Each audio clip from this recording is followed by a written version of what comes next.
ఒకరంటే ఒకరికి చచ్చేంత ప్రేమ అంట. అనుకోకుండా ఒకరోజు ఇద్దరికి యాక్సిడెంట్ అయింది. ఎవరూ లేని సమయం. అటువైపుకి వచ్చిన ఒక పెద్దాయన నేను ఒక్కరిని మాత్రమే కాపాడగలను, నాతో ఎవరొస్తారని అడిగాడంట. అప్పుడు ఆ అమ్మాయి అరక్షణం కూడా ఆలోచించకుండా నేను వస్తా పదా అని వెళ్ళిపోయిందంట. అబ్బాయి చనిపోయాడు. పైకెళ్లి దేవుడితో దీనంగా ఇలా అడిగాడంట,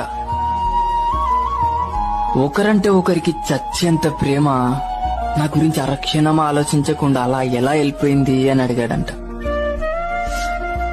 అప్పుడు ఆ దేవుడు అన్నాడంట, నే పంపించిన పెద్దాయన కూడా అమ్మాయిని ఇలానే అడిగాడంట. అప్పుడు తాను ఇలా అనిందంట,